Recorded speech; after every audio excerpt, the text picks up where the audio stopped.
Est-ce que tu peux m'expliquer ce que c'est le liquide de frein? C'est l'élément qui va transmettre la pression que je vais exercer avec mon pied directement dans les étriers de frein qui vont venir serrer les disques. Là, tu vas faire quoi? Donc je vais faire un diagnostic freinage Ok. pour être sûr que le véhicule ne présente pas d'anomalie sécuritaire.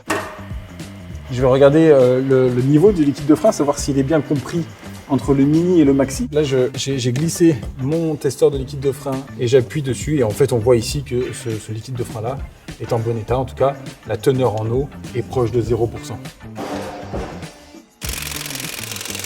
on dépose les 4 roues. On va regarder vraiment les 4 côtés parce qu'on ne peut pas tirer des conclusions en regardant qu'un seul côté. Oui. Une roue en moins. Je vais contrôler l'épaisseur de mes disques que mon constructeur préconise. Je vais venir le positionner et prendre la valeur. Ensuite, je vais contrôler aussi l'épaisseur des plaquettes. Et en fait, pour ça, j'ai des jauges d'épaisseur qui permettent de contrôler l'épaisseur de la plaquette. Donc là, typiquement sur ce véhicule-là, on peut voir qu'on a une usure de plaquette qui est dans le vert. Une plaquette neuve, c'est ça, voilà. Donc vous voyez, c'est spécifique au modèle de l'étrier. Et là, j'ai cette partie-là, c'est l'élément de friction qui va se réduire au fur et à mesure des freinages et des kilomètres. Okay. Et puis les flexibles de frein qu'il faut du coup contrôler visuellement pour être sûr qu'il n'y ait pas des craquelures. Et je fais le contrôle sur les freins arrière. En fait, c'est un élément tellement important d'une voiture, c'est obligatoire à contrôler en fait. C'est obligatoire à contrôler à chaque fois que vous confiez votre véhicule à un professionnel, parce que si on vous préconise de les remplacer, il ne faut pas attendre. On va terminer par un essai routier pour s'assurer que le véhicule a un comportement normal au freinage. Ok, trop cool. Voilà. Et ben merci beaucoup.